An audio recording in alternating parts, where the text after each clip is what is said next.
Good morning, all of you beautiful nerds from around the world, and welcome to the morning stream here on the Den of Nerds Live, the very best way to start your nerdy day. It's a Wednesday, baby. New comic book day. Oh, there's no new comic books, you say? Well, don't worry about it. Don't worry about it. Like, seriously, don't worry about it. Trinity from Second Street Marvel is going to join me on the show. Today, we're talking all about the comic book industry. What's going on with that crazy industry? It's hurting. Maybe one of the industries hurting the most from the shutdown of the economy. We're going to talk about it. What can comic books do to help shops out, to get things back on track? We're going to just kind of see where the conversation takes us, go all sorts of different ways, and we'll do some Q&A as well. We'll bring you guys in and talk about what you folks want to talk about. I also want to go over a little bit of what happened yesterday. We had a really cool interview with Jeremy Conrad from MCU Cosmic talking all about his crazy scoop with Ultimatum. That was really interesting video. I was really happy that Jeremy did that, but he also slipped up a little bit maybe, said some things that maybe he shouldn't have said. We'll go over all of that and more. It's going to be a good day. It's going to be a really good day. What is up to everybody in the chat? I see a bunch of beautiful people here as always. Let's give some shout-outs. Mr. Deeds is the first one in. David Fuller, Captain Pennsylvania, Marvel Maniac, Justin, Stormbreaker, Dingo Gaming, Renee, Owen, Mike Porter, Nerd is the Word, Crazed Panda, Wayne White, The Lonely Banner, Fan Jexture, Lizzie's here, Star Wars Santa, Adam, Ryan, Trinity, Gray Dawn, Yinzer Jim, and Audio. What is going on, everybody? How are you doing this morning, man? How's everybody doing? I hope everybody's doing well in these crazy times. I gotta tell you, are we going back to normal soon? I am getting Chet, pause the music for just a second here. Pause the music. This actually applies to you as well. Folks, I am getting uglier and uglier the longer this quarantine goes on. And you guys are so nice. Most of the people on the internet are so nice, right? I had some people comment on something, literally comment, say, hey, man, you've been looking rough these last few weeks. Literally, somebody commenting on YouTube telling me that. Like, literally saying to me, I only subscribe to you because I think you're cute. Can you clean up? You look rough these last few weeks. Okay?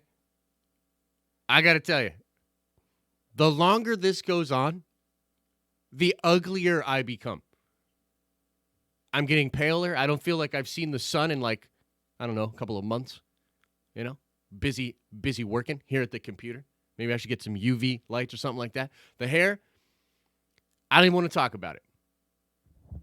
I don't even want to talk about it. I thought about putting a hat on today. I was like, I'll put a hat on. It just doesn't seem right. Like, it looks so weird. Horrible. Diet, not going well. You know? Can't seem to find the motivation to work out at home. You know, a little bit here and there, but it's not the same, man. I need to get into the gym. I need to get into a different headspace, a different literal space, and pump some iron. You know, I see Adam from Fan Jexture says, shave that head. You know what's crazy? I offered as like a meme and a joke, I said to everybody that was so butthurt about the episode 9 leaks. Do you guys remember that? Everybody was so butthurt about the episode 9 leaks and, you know, oh, they're not real. And I said, if they aren't real, if I've been reporting incorrectly for these past few months, I'll shave my head. I knew that shit was real. I wasn't going to shave my head. But now, goddamn, you guys might have the last laugh. I might actually have to shave my head. If this goes on much longer, like this is it, like wet and the best I can do to make it like this. But like, man, whew. It's rough out here. You know what I mean? So, basically what I'm saying is we need to get back to business. Of course, the economy is a big concern. But, you know, to me, mirror, mirror on the wall, who is hurting in their image most from the quarantine of them all? I don't know. You guys get what I'm saying. Anyway, put me on the big screen, chat. Let's talk a little bit about what happened yesterday. So, yesterday, really interesting stuff. Had a great interview. Did you guys check out that interview? We did with Jeremy Conrad. It was really cool, man. You know, I reached out to Jeremy. His scoop came out actually the night before, all about Ultimatum coming to the Marvel Universe. Really cool scoop. Made some waves. A lot of people like really hate the Ultimatum storyline. I found that really interesting. And so I reached out to Jeremy. He said, let's do it. We sat down. We did a little interview. I thought it was great. You should definitely go check it out. There's a couple of things that he said that I found really interesting. And we're going to bring Trinity on here in just a second because I think some of this stuff really applies to some of the things that he has a problem with in the MCU, mainly the Spider-Man, Iron Man connection. Okay? So Jeremy Conrad let it be known yesterday that while we might think that was Marvel Studios' priority and that's something Marvel wanted to do, that was actually Sony. Sony was pushing heavily for Iron Man and Peter Parker to be very intricately connected. And it's obvious why. They want you to think it's all in the MCU. They're leveraging. The more I hear about what was going on with Sony and Marvel, the more I'm like, dude, Sony's playing a little dirty, but they are doing it. They're doing it. They're positioned perfectly to get what they want out of this equation. And so I found that to be very interesting. He was talking about that. I want to ask Trinity what he thinks about that. And also, Jeremy did an article, I want to say it was last week, where he was talking about how there would be potentially another name being thrown around or thrown into the mix to direct the new Avengers. Because right now, there's two ways that they could do this. One would be the director of Captain Marvel 2 might get the new Avengers, which would be very interesting. Or he sort of teased a different director that would make Spider-Man fans really happy. Well, you know, it went right over my head. I thought, you know, John Watts. I know a lot of people thought John Watts as well. Apparently, it's Sam Raimi. Apparently, Sam Raimi might be the director of the next Avengers movie. Now, that's rumor, but that's what Jeremy was talking about in his initial article. He sort of let that out yesterday when I was doing my interview with him. So, dang, guys, Sam Raimi not only coming back to do Multiverse of Madness, which is really like an Avengers movie, we think. It's going to have all those characters in there. And then past that, my man might actually direct the next Avengers movie. And so I'm very curious what people think about that, and we'll get into Q&A towards the end of the show. But now, as is tradition, I want to bring on Trinity from 2nd Street Marvel. Trinity, what's going on, man? Man, I'm doing well. I caught a little bit of Adam's stream this morning. I think this was like his first stream, right? In the morning slot. Yeah, it was a good one. It was good. Yeah, no, it's kind of crazy. It's like there's going to be like a sort of morning rotation, right? Like Adam will sort of kick it off, and then, you know, we'll do our thing over here, and then you've got the 11 o'clock slot. It's kind of, I mean, for people that are just like working at home and want to just kind of hang out, dude, that's a nice little, rotation. Yeah, definitely. Certainly. Yeah, man. Perfect. So let me ask you this. What's your feelings on what I was talking about with Spider-Man and Iron Man? Because I know I instantly thought of you when Jeremy said that yesterday about Iron Man. For me, like, the MCU Spider-Man isn't the ideal Spider-Man anyway. I mean, like, this is literally # not my Spider-Man. Gotcha. I don't even call him Peter Parker. I call him Peter Starker. Because that's where we're at with the character there. The thing is because, like, a lot of it's downplayed, and I get, you know, they have their excuses for why they do it, but there was no real need to do that. Tony Stark is barely a hero, and I just don't feel like Peter Parker should be looking at to him. But Other than that, I do like Tom Holland as Spider-Man. I like what the MCU has done with Spider-Man, aside from the fact that they haven't given us Spider-Man swinging around New York City, fighting crime, being a friendly neighborhood Spider-Man. Like, we got a glimpse of it for like 5 minutes at the beginning of Homecoming. Yeah. No, yeah. No, I totally understand what you're saying. And it's funny because like Tony Stark in a lot of ways really is not a hero. You know what I mean? Even Right. more so, I would say in the comics, he's really been depicted as not really heroic, even more than in the MCU. And I think, because of Downey, obviously, he just brings such charisma that I don't know. He just kind of is the hero in the MCU, I think. But really, when you take a step back and really look at his actions, you're like, okay. I mean, he creates Ultron. You know what I mean? Like there's a lot of stuff that he does that's not really heroic. But what do you think about the aspect of Sony being the one to push for that connective tissue rather than Marvel? Did that surprise you? And like, what do you think? Because I'm starting to get this feeling, man, that Sony's playing real dirty. But like they're getting Yeah. what they want, which is crazy. Yeah. When I heard that, I really wasn't surprised at all because, well, for one, them I mean it's best for them to play nice together and make these movies together in the first place. But the one thing that I think wasn't surprising about that is Sony wants something in their movies that connects it to Marvel Studios and the MCU, so it's there no matter what. I mean, people are going to remember that. It makes them want to come watch their movies because maybe who knows, maybe they put a line in a movie that somehow references things that happen in the MCU without it even being an MCU movie. I'm sure they can get away with something like that, without being anything too specific. So it builds that tie also.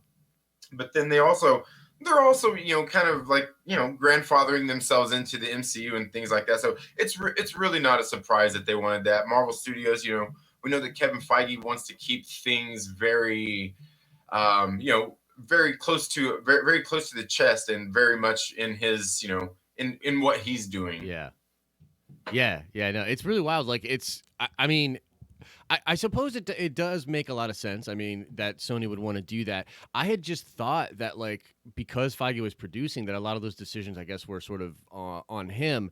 And I had the impression originally that, well, this is why Feige wants Spider-Man so badly in the MCU, and because he had created that connective tissue between Tony and Spider-Man. But when it's sort of revealed that it's Sony, actually, it like recontextualizes everything. I'm like, whoa, okay, so Feige doesn't want that. And if you look at Far From Home, what's interesting is they're sort of trying to separate that. Like Right. Far From Home is a lot of Peter like trying to be his own man, even though he gets a lot of access to like Tony's stuff and all that.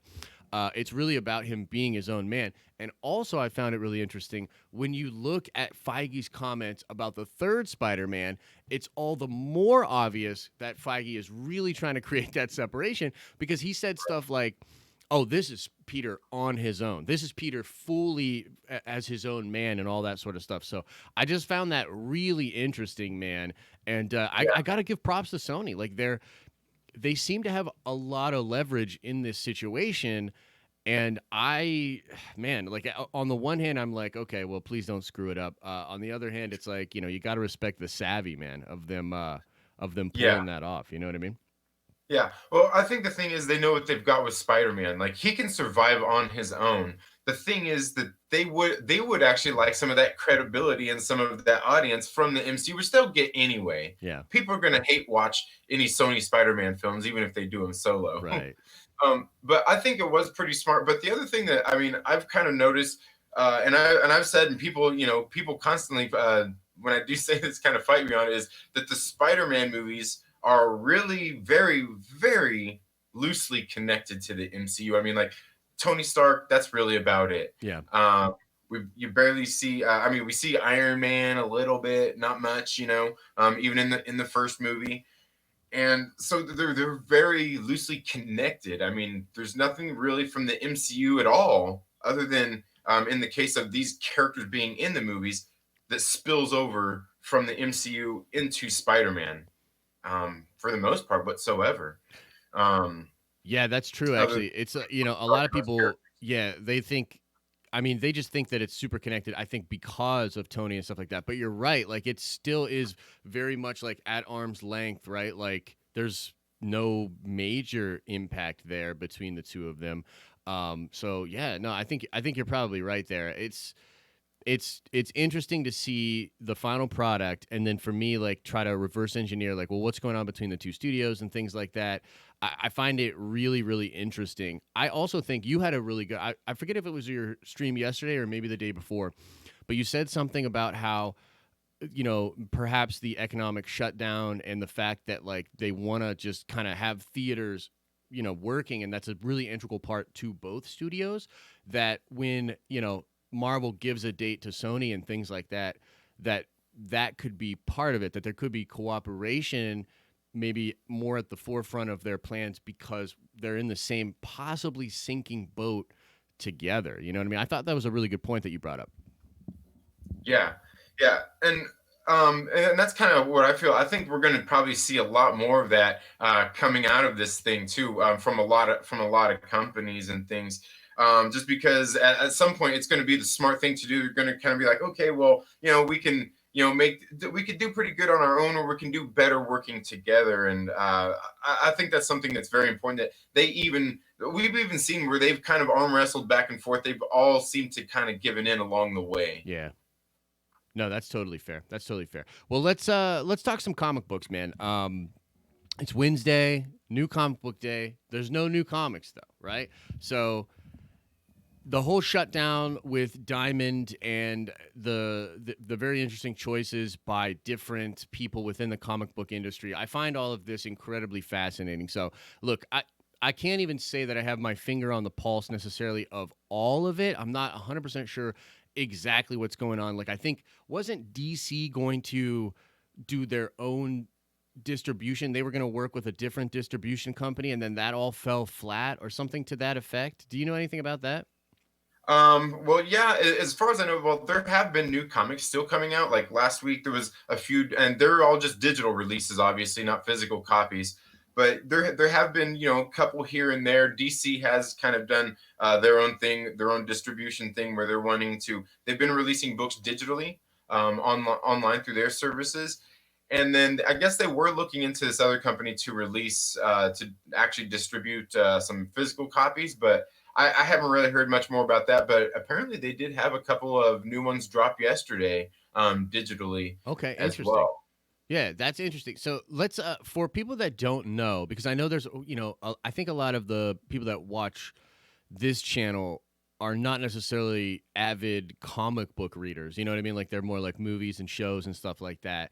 For people that Right. don't know, can you explain a little bit about how the comic book industry works as far as Diamond and the shops, because there's this really weird middleman system that I actually think is possibly at the core of a lot of the problems that the industry has, where the comic book companies are selling to the retailers and then the retailers are reselling, and like if they don't sell those comics for the most part, it's just really on them. So technically, comic book companies are actually not even really doing business with comic book customers. Can you like speak to that a little bit? Yeah, and you know what? Before we continue on, there's one thing I wanted to say before we continue on. I just wanted to say, happy birthday to Jen and Sylvia Soska, the twin sisters, horror directors who brought us the best comic book of last year, Black Widow No Restraints play. I just want to say happy birthday to Happy them. birthday, man. And I got to check that book out. I've heard you talk about them, and I've heard Young Ripper talk about them too. So I definitely have to check that book out. Yeah, it's the best comic book in the world, because let me tell you, when there's nothing better in the world than watching Black Widow go to Madripoor and kill a bunch of child molesters, rapists, and human traffickers. It's the Absolutely. best. That's what Um, I want to do. Now, getting into the distribution thing, it's pretty. With Diamond, there a lot of people would say it's a monopoly. It's not, because there are other distributors out there. Like I know, at my old job, we had a company that used to come in called Anderson. They would come in and they would stock like all the magazines and stuff like that, the periodicals, and they had comic books that they still put there out there on the shelves. So this one other company out there that does stuff like that is, I guess, maybe that loophole in the system. But for the most part, Diamond Distributors distributes comic books worldwide for all of the retailers. And then when they shut down, basically right now in their warehouses, as far as I know, they have kind of a lot of comic books just sitting there, Yeah. not shipping out anywhere. And this is kind of where all these companies have to go to distribute their books. And now with them shutting down, obviously that hurts a lot of people. It hurts the retailers and things like that. And a lot of it is I won't confess to know a whole lot about it, but the stores do put in their orders through Diamond, and Diamond then in turn, they have all the books and distribute them. Now they do sometimes, like with the shops, they have to order, they have incentive covers, they have all these variant covers and all these things. Like, so sometimes you have to order, 20, 25 of a particular cover to unlock and be able to order this other one cover, Right. one copy of this other particular cover and things like that. So it gets rare, and that's where some of those issues end up costing more. And so this in itself to me is not the greatest thing in the world, because a lot of them, if you order them, if say it's a book that doesn't sell a whole lot of copies, then you get stuck with a lot of books Yeah. that you can't return. Mm-hmm. Where there are a couple of the publishers out there that do returns on books. I believe it's like Boom Studios, and there's like one other one that allows doing returns. So comic retailers, if they're not selling them, they can get their money back, basically. Where some of these others, it's not like that. And so they have to get rid of them, through whatever means they are. And sometimes things end up sitting in on shelves too long and this and that. But I think a lot of that ultimately comes down to retailers as well, knowing their customer base and what Sure. they can and can't order, Yeah. and being able to diversify what they're selling in their stores to be able to keep afloat, even in times like this. Because like my LCS is still open. My ice LCS is actually, the owner has even told me that they themselves, over the last few years, his comic book sales haven't ever been better over the last 25 years. Awesome. So I think there's a lot that goes into that. I mean, I think the demographics of an area, the customers there, and also with everything that's going on too, as well, to really what contributes to the success of these things. And then I guess we'll hopefully see more of that change as things go forward. If and when Diamond Open backs up and starts distributing. I know there's a lot of doomsdayers out there saying it's not going to happen, but I think Diamond's going to open their doors back up. But I do think that one thing that's going to happen here is there's going to be somebody else, even if Diamond didn't have the money to, somebody else has the money to, will come in, buy them out, or maybe support them financially for control of stocks or whatever in the company. However all those things work. Um, and there's always somebody there. But then I think we're also going to see other distribution companies come up and want to offer their services to this as well. There's also been talks about having different distributors for each different, like 3 different distributors for different regions of the United States and the world and things like that as well. So it's really hard to say where it all lands. I think in the end, it's going to be a good thing, because we're getting some competition. More Yeah. competition is good. So yeah, No, I mean, there's just a lot of things going on right now. yeah, I mean, there's a lot. So there's a lot to unpack. So, on the baseline level, there's a couple things that you said in there that really resonate with me. Number one, I do think it's fair to point out that certain retailers, because I mean, like, frankly, and we're gonna get in. I think we're gonna get into like the spice and the tea and all that sort of stuff in a little bit here. But there's been a lot of narrative talk online about the comic book industry and sort of what has led to its current state. Which, I mean, look, you just look at the sales. You can look at the sales from the 90s to now, and it's just crazy. Like, you're talking about comics that were selling like 500,000 copies. 100,000 copies was average. You know what I mean? And then, even when I was like heavily reading Hickman stuff and just really fully invested in Marvel, I remember those Avengers and those new Avengers books would sell like 50,000 a week. You know what I mean? And those were huge. And now, in fact, oh man, let me tell you something that really upsets me is I always gush about that Christopher Yo's Scarlet Spider run and how much I loved it. And at the same time, there was a great Venom run with Flash Thompson and Agent Venom, and I love both of those runs. Both of those books got canceled because they were teetering below 20,000 copies per issue. Now, that would be considered great. You know what That's I insane. mean? So it's Yeah. like it's crazy to me like how I've seen like just the numbers deteriorate and go down and go down and go down. But one of the narratives out there is that the distribution model and the way that Diamond does that is hurting retailers. And I think it's totally fair what you said that there are some of this impetus is on the retailers to know their customer base and to know their market to be able to actually properly order, right? I mean, like anybody that's business 101, if you are in physical sales, inventory is a huge part of what you do. You have to nail inventory. If you don't nail it, you're either going to not have what you need and then you leave money on the table, or you have way too much and then you take a loss. So there's definitely a part of it that is on the retailers. However, another thing that you said that's very interesting is about incentives.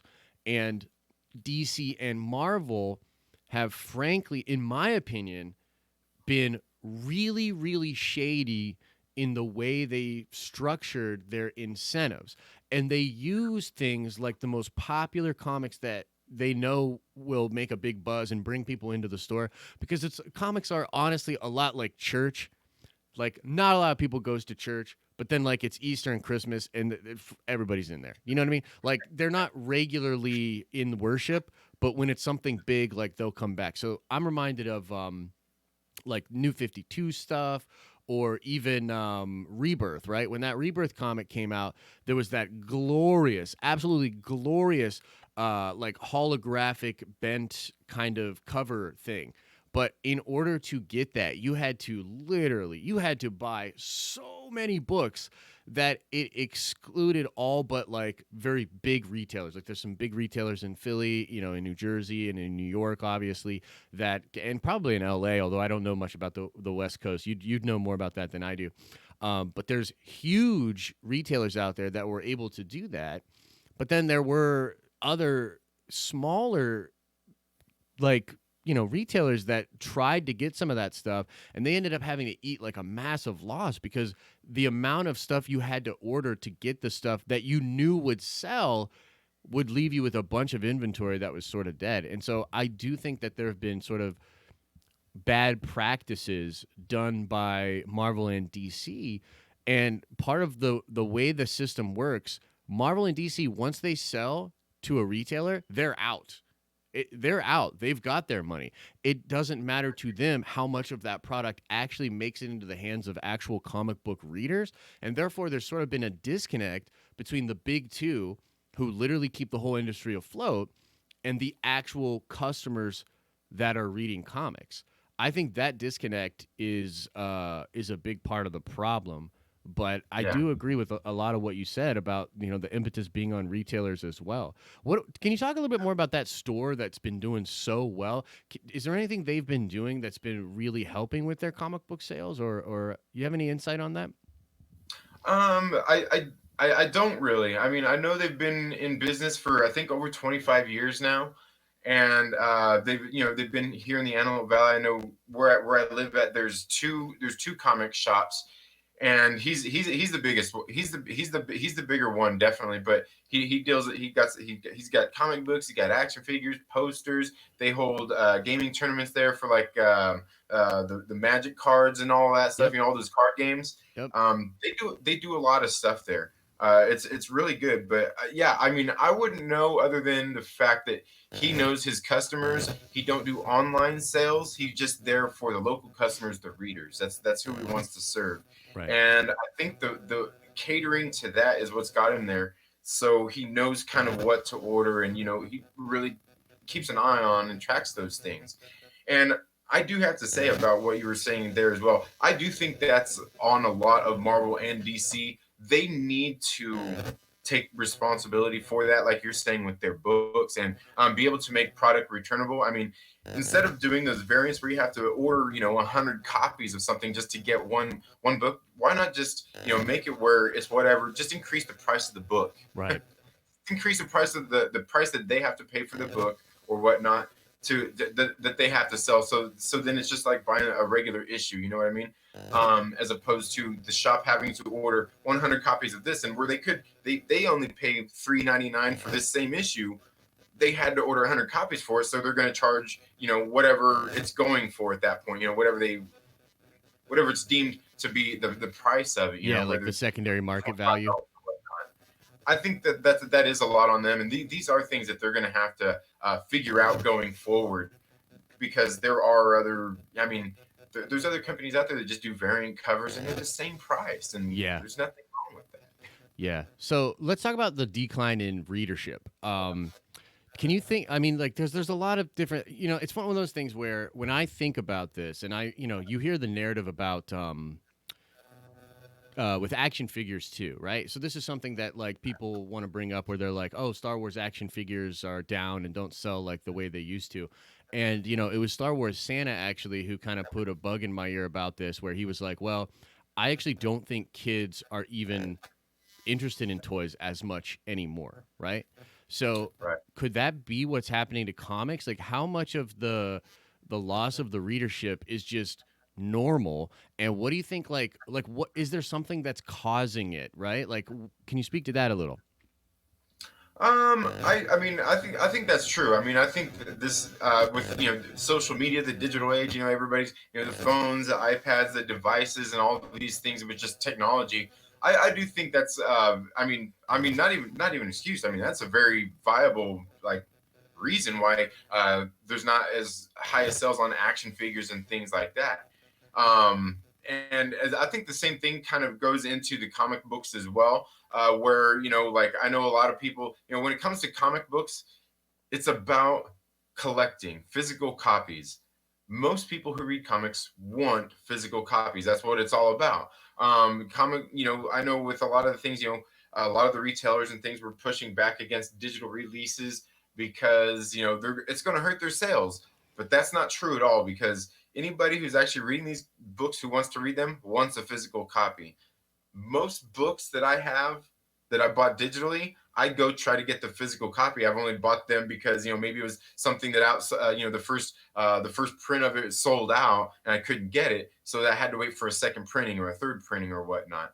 But I think the decline in readership would be the same kind of thing. I mean, just because social media and all the different things out there, the different outlets. And I think that part of that too is, I don't think it's a decline in readership so much as in maybe more of those readers are being distributed elsewhere, because instead of just being Marvel and DC for the most part now, you've got all the other small press and indie publishers. You got the independent creators doing the Indiegogos, the Kickstarters, and things like that. And then obviously you do have people like I think even yourself have said that you're not much of a collector anymore. You're not trying to buy a big collection of comic books. You'd rather just read them on digital, and you're okay with that. Yeah. I think it all kind of plays hand in hand with just the way I guess society is going. I'm not necessarily saying that's a good thing. Just people reading is the good thing. I know some people will say that it's a large decline because of the comic books, the way they're written, the politics and all that kinds of stuff. Where I think there is some of that is true. I think most of it is just due to emerging technologies and things like that. Yeah, no, I think that, I mean, it's a really interesting point. So I actually have some, what I would consider maybe working comics. By the way, like, I actually have worked with Heather Antos before. Do you know who Heather Antos is? I definitely know the name, don't really necessarily know her. It did value to the ratio of cost for comic books. It is absolutely absurd to me that a comic book that costs $4 or $5 or anything past that gives you 22 pages of story, which, by the way, is usually watered down and piecemealed out, right? So one of the things that frustrated me absolutely the most with comic books, like when I started writing my shit, was I was like, dude, if I have to go if I go to the comic book store one more time, excited to get the next issue of a book, and I pay $4 for it, and then I read it, and I literally feel like I'm being yanked around. There's no juice there. There's no value. There's no story. You can go on Google Play, and for $2, digitally download an episode of fucking Rick and Morty. You know what I'm saying? So like Yeah. the expected value of what you receive for a comic book does not match up with the cost. I think it's absurdly, like, it's literally structured in a way that it excludes all entry points to sort of new readers or viewers. The only people reading comic books right now are people that have read comic books in the past. I don't think there's any new readers coming into comic books, and you're only really losing people from the pool that were already reading it. Like, how many people do you think actually read comic books on a weekly basis in the United States? I think it's like less than 300,000. What do you think? I don't think you're wrong in any of that. I think you're absolutely right. Obviously, people who are going out to comic book shops to regularly to pick up books I mean, the number is diminishing, and I think you're right because and part of that is because the price of the comic books. I mean, your average comic book, your starting price is $3.99. There are companies out there that have cheaper ones, you know, but for the most part, starting at $3.99 and going on up, and like you're saying, the value to what you're getting, that's where and that's where a lot of people and I don't know, I guess maybe somewhat where I got into the being talking about comic books here on YouTube is just that is people reviewing comic books and saying whether this is good or not. I mean, is this worth your $3.99? Right. Is this worth $4.99? Your $5.99s. However much they're charging for some of these books. And I think that is true when it comes to the value of it. Is you got to show that you've got to have that value there. I mean, if you got great art, you can't have a bad story. You still got to have a good story with Right. great art. You know what I mean? And the same thing goes with the story. I mean, you want a great story, and if I have a great story, I'm willing to give a little bit in the art department. Yeah. But I do think that there is a definitely, like you're saying, that diminishing value there, where you see some of the books, the art is not as well. Maybe the story's not as well crafted. A lot of it is kind of drug out and things like that. Um, there's several books that I read and I pulled that I'm like, you know what, this book would honestly be better in a trade paperback, Yeah. which is a lot of times a better value. Yeah, 100%. And that's what it brings me to another point is that, like, when you look at like a similar industries, like for instance manga, manga doesn't have this problem. Manga is like crushing. You know what I mean? Like absolutely crushing. Now it's had waves. It had a big wave in the '90s. It popped in like the late 2000s, and now it's popping again. But like, if you go buy a manga, like literally, I have one. I have one right next to me. What did this cost me? This cost me $13. And it's like hundreds of pages. Do you know what I mean? Like it's probably at least 200 pages. Hmm. And it's just like, how is that okay? And yet Marvel and DC, if I would have spent $4 each 22 pages here, I mean, let's do the math, right? You're looking at like 40 to $50 in Right. floppies. Do you know what I mean? Yeah. Like it just doesn't make any sense to me. And I've often thought that comics themselves need to radically change the way they do it. And I know like digital is sort of a dirty word, but I think frankly there should be no floppies whatsoever. I think all comics should be bundled and should be in either a trade paperback or like a graphic novel model, which is what they do in Europe, like the European model. And Warren Ellis has been saying this for like 20 years, that it just doesn't make sense the way the United States does it. They should be doing these in either bundled stories, even if you only have a little story, bundle it up with like what they do with what is it, 2000 AD, where they bundle everything almost into like a, the old Wizard magazine type deals, or like Mad Magazine, where it's just like a bunch of stories collected together. That's the distribution model that would make sense. I mean, even people in the chat are saying, like Kendall says, he pays $8 for Marvel Unlimited per month. Per month. And he has access to probably hundreds, maybe thousands of digital comics that you can read. At some point, comics has to understand that the democratization of entertainment is not going to stop. It's only going to accelerate. And so they have to figure out how to get people entry points into comics that are very cheap, and then have ways to sort of, I guess you could call it upselling, or, maybe making your physical stuff highly collectible, a lower supply with maybe a higher demand. They need to, I think, radically reshape the model for distribution. I would, like, if I was DC, I would say we're literally never going to put another floppy out. And I know this would be fucking radical, right? But I'd be like, we're never going to put another floppy out ever.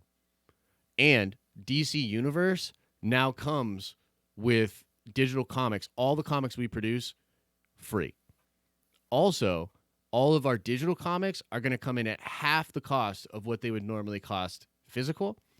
And we are going to really focus on delivering size stories that fit into trade paperbacks, and then we're going to make them dope, and they will hit stores physically. That's what I would do.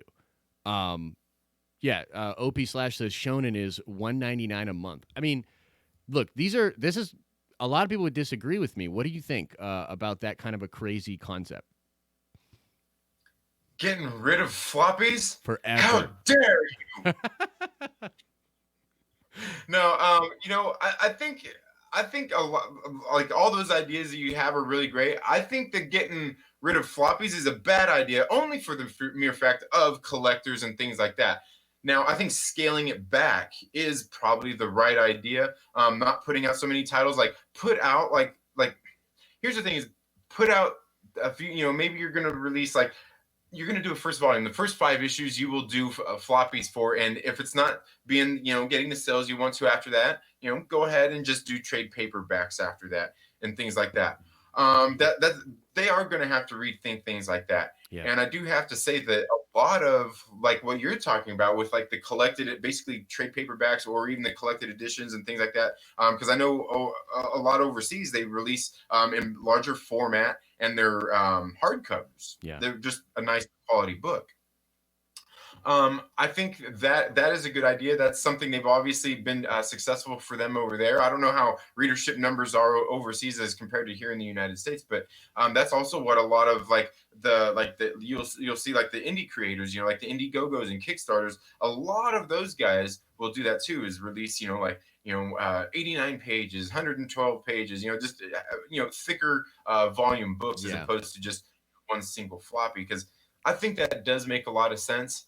I know Aftershock Comics, they focus a lot on doing trades. Right. And as a matter of fact, there's a company I've got a review actually getting ready to drop here probably later today of a book on Scout Comics that they did this thing that these campaigns they do called Nonstop, where they basically release a world premiere, what they call a world premiere issue. So they basically release like the first issue of the trade paperback, and then like 2 months later, the whole trade it all came out in one volume. Dude, I love that. That sounds perfect. Yeah, I think it's a great idea because you get the one issue, okay, $3.99, and which in this case lower that price down, $2.99, $1.99 for people to decide, because in the trade paperback they had that in there. They had that, that whole, the world premiere issue in there. So it's like, okay, well, maybe since, it's like I spent this much money on the book, the trade, plus this extra when I bought that. So,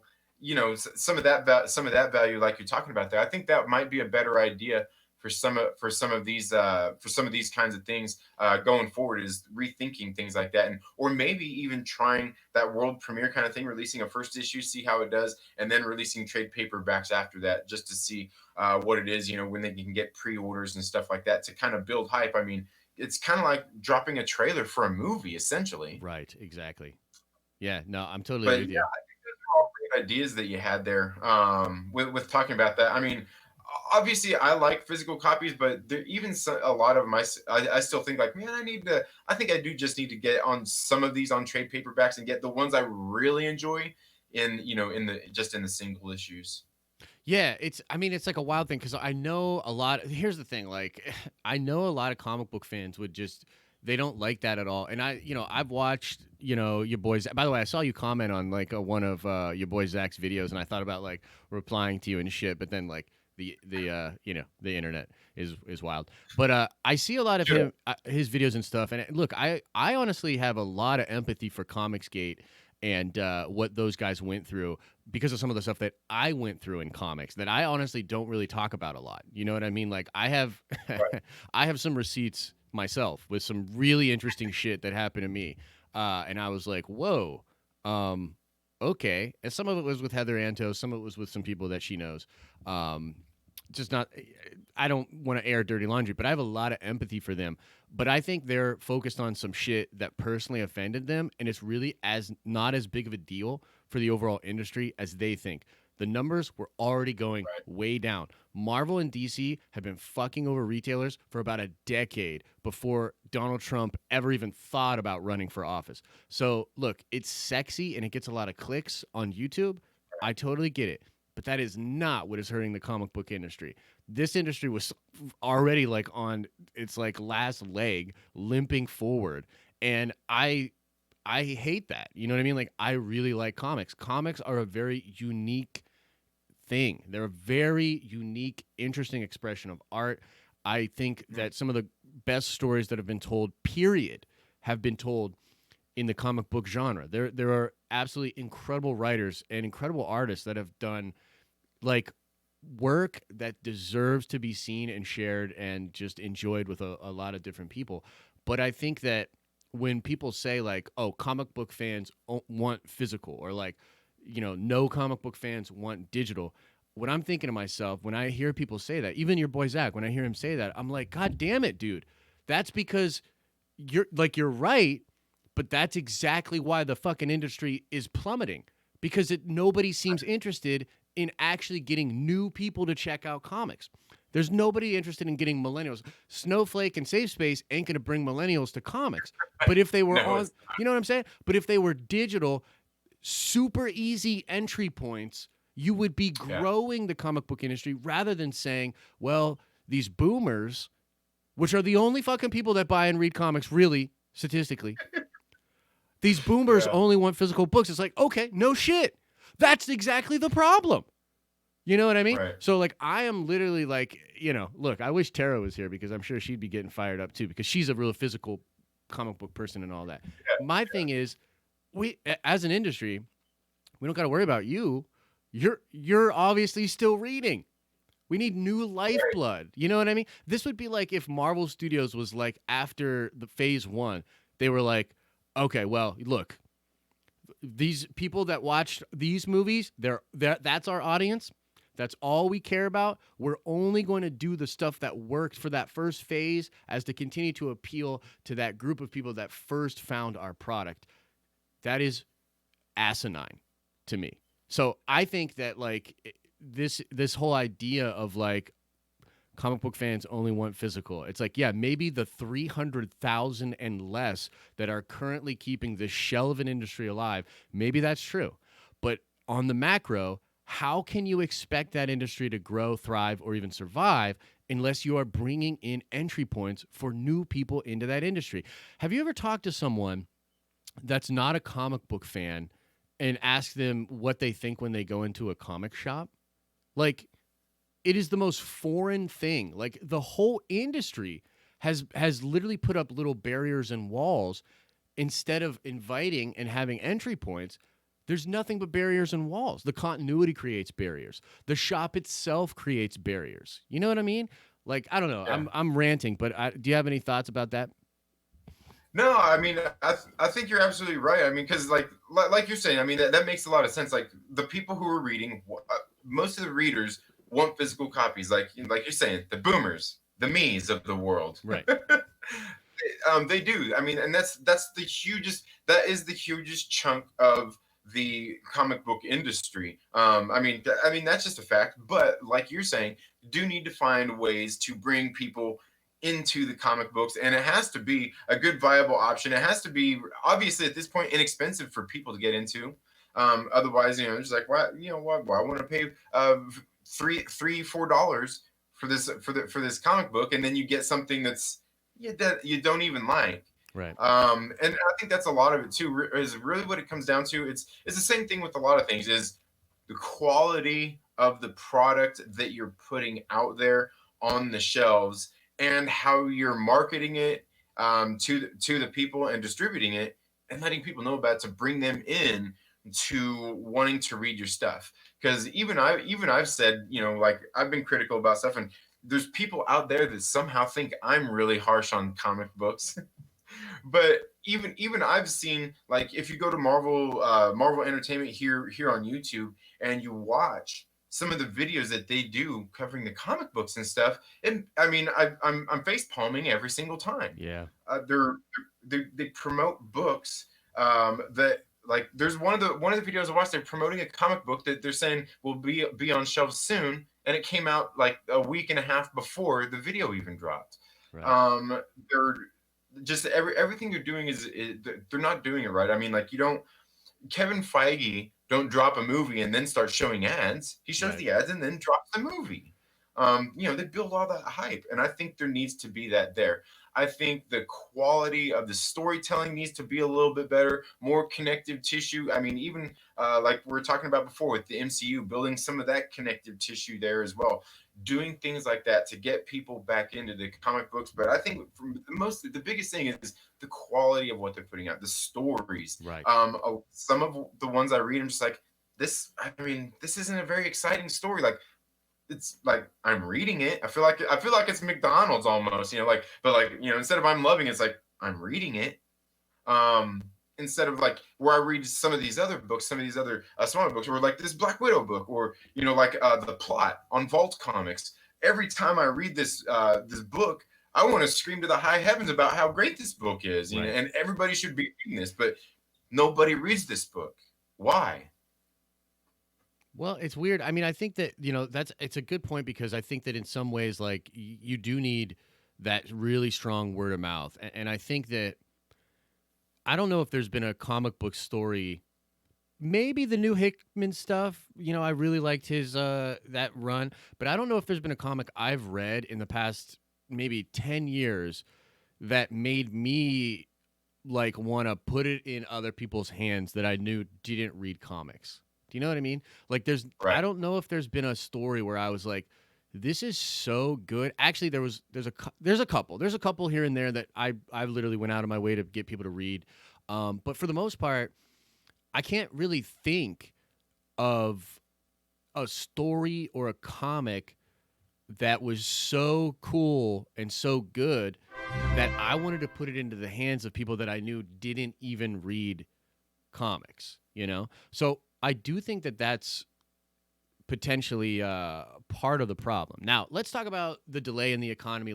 Are you good to go for a little bit? We're at 11, but are you good to keep going? Yeah, you're good. Okay, cool. We'll go probably like 15, 20 more minutes max. Let's talk about on the other end of this. One of the things that could happen that would be very beneficial is the sort of it's very similar to what I've been talking about when it comes to Hollywood. The frivolous spending and this blank check and all this stuff that has created sort of a bloating over there, that all is going to have to go away, right? So I know that a lot of people think Disney treats comics as sort of just a launch pad for movie ideas, that they don't even care about profitability anymore. Well, I think on the other end of this, all departments are going to have to be much more profitable, and there's not as much excess and fat as had been before. How do you think sort of that mentality could force positive change from Marvel and DC Comics? Is this something you've thought about? Yeah, it is, and I think that comes into, man, here we go into some of the stuff. How you would say is like those customer service kinds of things, listening to your customers, Right. the people who are reading the comic books, who, in this case, who want to read them, and what they want. Now, you can't cater to everything, but they're definitely going to have to trim the fat, especially, even when it comes like to the movies and things like that. And we see everybody starting to make adjustments already. They're doing different things. I think, like, while this whole situation and everything has been kind of an eye opener for everybody. I mean, I guess we'll see the lessons that everybody's learning in the coming months as things start to open back up and stuff. But I do think that you are right. There's going to be less time or less money to be put into some of these projects and things like that that are going to be moving forward, because they do need to make money with these products. It's Right. not like, oh, hey, we can just keep making this stuff, and like, we dare I say, we need to stop acting like we're the federal government. Yeah. No, I agree. I think that I mean, especially like, and this sort of speaks to some of the things that I think Comics gets correct, is that there is a huge disconnect between the editors and writers and the money in the industry. The editors and the writers and people at Marvel, and again, partially because of the distribution model, they're actually not really beholden to the customers at all. They Right. can say things that upset their customer base. They can do things that might ruffle the feathers of the customer base, and it's really not on them at all. You know what I mean? Like, it just isn't. It's on the the people that really get hurt ultimately are retailers. Now, again, my opinion is to step back and realize that that is such a small time way of thinking of this shit, where you're in a kiddie pool and there's potentially a freaking wave pool of potential customers, and everybody's getting so butthurt about this group of people that is dwindling. So my thing is, you're right, but that's also not the full story. But I think that there is a degree of that could potentially change, which all it would really do, in my opinion, is bring back some more of the people that have been disenfranchised and that left from, again, a kiddie pool size of a customer base, laughably small, embarrassingly small industry. But yeah, you will bring some more people back in from that kiddie pool to mainstream comics. So in a way, yeah, I do think that that's some of the fat that could be trimmed. But I also think that DC and Marvel, we've heard a lot of talks about them doing some things that maybe would not have been considered viable before, mainly crossing over with each other, doing really big bombastic things to bring people back. Even Seth MacFarlane recently spoke about how, Spawn could potentially cross over with Spider-Man and Venom, and doing wild, crazy things like that again. And I think one of the things he said was really interesting. He said, in a time like this, we have to be sort of good soldiers to move things forward. So, what do you think about maybe doing some crazy kind of crossovers and doing something really bold to bring people back to comics? You have any thoughts about that? Well, yeah. I mean, I mean, he's right. I mean, it's stuff they need to be doing. They're probably gonna have to do. But I mean, it's stuff they should have been doing anyway. Why wouldn't you want to cross these things over? Mm-hmm. I get the whole competition and everything, but I mean, let's face it. Here's kind of my whole outlook when it comes to things like that. Being when it comes to competing, like, obviously, it's different if you're stepping into the ring to getting punched in the mouth. But when it comes to a lot of what these companies are doing, is you're in competition with each other, not against each other. A lot of people that I know will read mostly Marvel or mostly DC.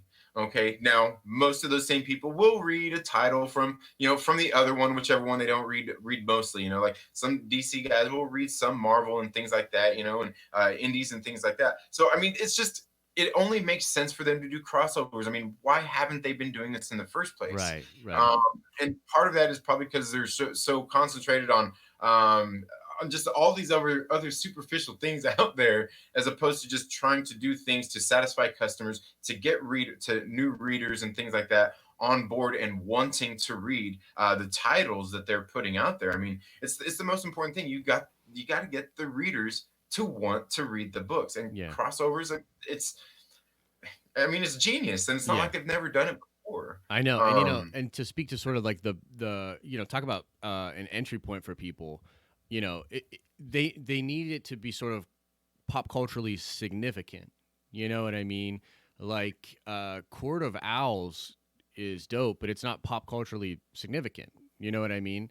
You need to do stuff that's bold. I think one of the reasons that Hickman's X-Men sold so well and was a big thing for Marvel is because they did some shit that was bold. They canceled the entire line.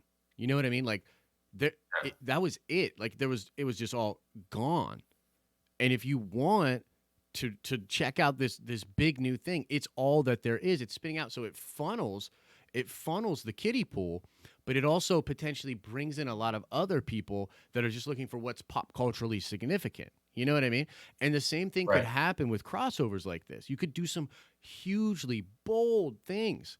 I think the entire industry needs to sort of think bigger. You know what I mean? And I'm actually really interested to see if there's anything that Feige's going to do on the creative side of Marvel Comics that could potentially do that could really bring in that big overall interest. Yeah, I don't know. What do you think? Do you think that I mean, like, first of all, how absolutely insane would it be if Feige did something to sort of create a new wave and a lot of peak interest back at Marvel Studios, or Marvel Comics? But what do you think he could potentially do besides a crossover? Is there anything that comes to mind? I mean, not really. I mean, aside from coming up with a line of comic books that directly tie to the MCU and things like that. Other than that, I mean, it's just taking the stories that we already have and bringing them to the big screen, maybe, or just things like that. I mean, because we can see they kind of do that, but some of that too, like you're saying, making it more significant for basically the world we live in now. More pop culture, like because that's what pop culture is all about, is being for popular what's going on right now. Right. Now the thing is, they've tried some of that stuff with the comics in the past and probably just done it in the wrong way, and they're still trying to recover. Yes. But they've got to find a way to do that, and that don't mean that you have to change your legacy characters. You can create new great characters that match right up along with them, to make something a little more significant now, and then integrating all of those things together. But I mean, I think it's funny because I was just watching Logan the other day and thinking about how genius it is that in the it's almost, it's like, without even breaking the fourth wall, like Deadpool does, they did that same thing when they had the comic books in there. Right. I mean, Logan took and physically held it, and of course they were comic books they had made specifically for the movie, but they could do those exact same things. And in a movie, like, say they're going through a situation, and all of a sudden one of the characters picks up this one of the comic books, like, oh, like this comic book right here, like if we just read this is what happened, and then somebody can smack it out of their hand and say, oh, that's a joke, get that out of here. Little things like that, the littlest things can make the biggest difference. Yeah, man. No, I'm with you. And I think that honestly, it's a conversation that we'll probably just kind of continue to have. You know what I mean? As we sort of keep an eye on how the industry is moving forward. And look, I mean, I'm a huge comic book fan. Like, I'm a big fan of the actual comics, and I think that it's just really a shame that the industry has gotten to where it is at.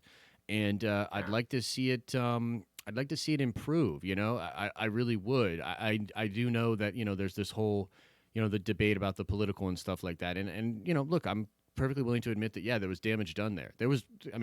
Obviously there was damage done, but you're talking about 50,000 copies down to 20,000 copies, when in the 90s you're selling millions of X-Men comics, right? So it's like I just feel like that there's sort of there's not a fully honest conversation being had about what's really going on with the industry. You know, some people put it all the way back to when DC first did Superman, the death of Superman, and because that was actually huge for comics. Right. It was brilliant, but it also sort of damaged comics permanently because they realized that they could make actual news, that comic books could actually get in, on in newspapers, on CNBC, on MSN, on The View, which is what translated for a lot of the SJW Marvel stuff.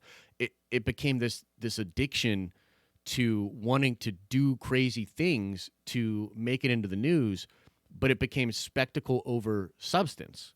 You know what I mean? Right. Where it was like, oh, let's put all of our energy into making the headline, grabbing the reader, making the new number ones, and then there's no effort really put into like actually having the product itself be satisfying. You know what I mean? Right. So like, but again, it's a conversation that I think will just continue. I think the independent comic scene, a lot of different independents, but of course the Comicsgate people as well, are actually really carrying the torch for the comic book industry and potentially setting up a big change. And that's positive. Like I think it's positive what's happening there. And if the two sides, you know what I mean? I saw when Donnie Coates popped into Ethan Van Sciver's stream and they had that conversation. It was kind of awkward, obviously, but like that whole idea with those two worlds meeting and acknowledging each other a little bit more and potentially actually figuring what a relationship would look like moving forward could be great for the industry. But I would again tell all of those people in that conversation, that's the kiddie pool, and it just won't work unless you're trying to get into the fucking wave pool. You need to be in the infinity pool, baby. You need to be, you know what I mean? Like that's what you need to be focused on. So, but yeah, I don't know if you have any last thoughts on the conversation that we had. It's almost like you're suggesting that all of these people work together. Wouldn't that be something? I know, yeah. Like who would have thought? Right? There's a word that everybody used to use back in the day. It wasn't such a bad word. It was called compromise. Yeah. Yeah. It's called compromise. And you need a little bit of balance there, and I think that's where a lot of it has come from. Like with the political stuff. Like sure, there's a lot going one way than the other, and I think there definitely needs to be that balance. That's why the one thing when it comes like all the political stuff out there, people talk about that they're upset about. I'm like, well, it's not that you don't want politics in your movies or your comic books and stuff like that. It's just that you want your politics in it. That's what it's more about. So that's why I think there needs to be a balance of that. Like, and it's not like there has to be a lot, but you've got to have something to offer and not just all of this. And none of that. And I think that's where a lot of it comes in at, is where people just need to step back and breathe and be like, it's okay to do these things and have this certain artwork and have these certain storylines. That's okay. Have to, I mean, it's not like we don't have multiverses here in these comic books, Right. And I think that the better thing would be is if they all got together and collectively worked together to find a better means. But again, I mean, that comes down to, everybody wanting to work together and to compromise, kind of like what we see with Universal and AMC right now. Yeah, right. Yeah, right. Yeah, definitely. That's a funny thing. You're going to talk about that a little bit on your stream today, right?